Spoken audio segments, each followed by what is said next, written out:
The story of Moses and the Israelites, from chains to freedom.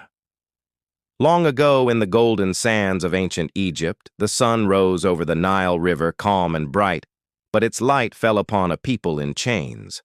These were the Israelites, descendants of Abraham, Isaac, and Jacob.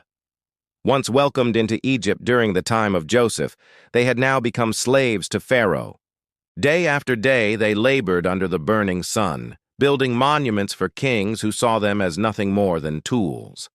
Their cries of pain echoed through the deserts and up to the heavens. But God heard their cries, and he remembered his promise that one day his people would be free. The call of Moses, far away in the quiet wilderness of Midian, a man named Moses tended his sheep. He had once lived in Pharaoh's palace, raised as a prince, but fled after killing an Egyptian who had beaten a slave. Now he lived a simple life, far from the grandeur and cruelty of Egypt. One afternoon, as he guided his flock near Mount Horeb, something strange caught his eye. A bush that burned with bright flames, yet was not consumed.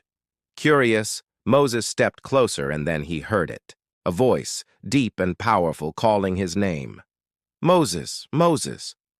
"Here I am," he answered, trembling. "Do not come any closer," said the voice. "Take off your sandals, for the place where you are standing is holy ground." And from that flame, God spoke to Moses, revealing his plan. "I have seen the misery of my people in Egypt. I have heard their cries. I am sending you to Pharaoh to bring my people out of slavery." Moses was stunned. "Who am I that I should go to Pharaoh?" he asked. "I am slow of speech and tongue." But God replied, "I will be with you. I will give you the words to speak." And with that promise, Moses set out on a journey that would change the course of history, the confrontation with Pharaoh. When Moses returned to Egypt, he was joined by his brother Aaron, who spoke on his behalf. Together they stood before Pharaoh, the ruler of the mightiest empire of their time, and delivered a divine command. "Thus says the Lord, the God of Israel, let my people go." Pharaoh laughed. "Who is this Lord that I should obey him?" he scoffed. He refused, and instead made the Israelites work even harder. Yet God was not finished. Through Moses, he sent plagues that shook the kingdom of Egypt. The Nile turned to blood, frogs swarmed the land. Gnats, flies, and locusts darkened the skies. Livestock died, and boils covered the Egyptians. Thunder, fire, and hail struck the earth. And finally, darkness fell for 3 days, a darkness so thick no one could see another's face. Still, Pharaoh's heart was hard. He would not let them go. Until the final plague came, the death of the firstborn. On that dreadful night, the angel of death passed through Egypt.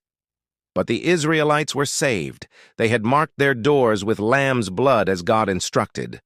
When morning came, cries of sorrow filled every Egyptian home. Pharaoh's own son was gone. He called Moses and said, "Go, take your people and leave Egypt." The miracle at the Red Sea.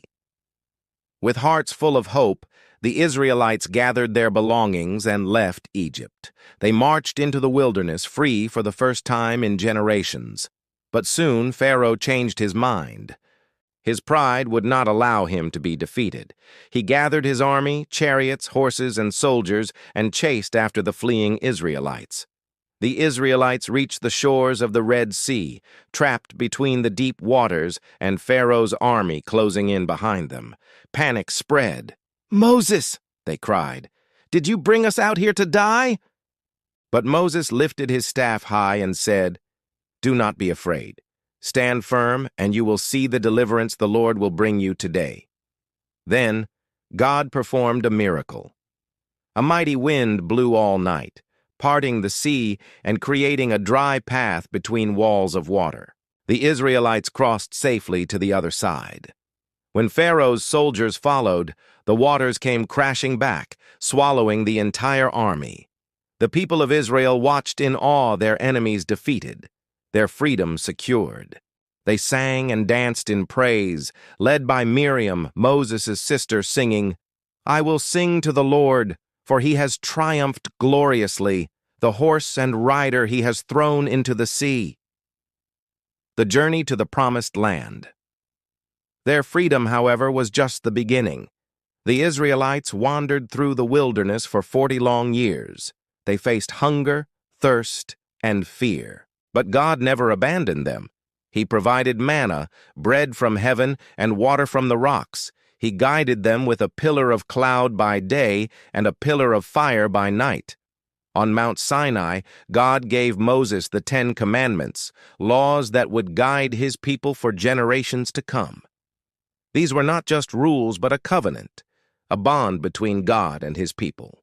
Though Moses did not live to enter the promised land, his faith and leadership carried his people to the edge of it.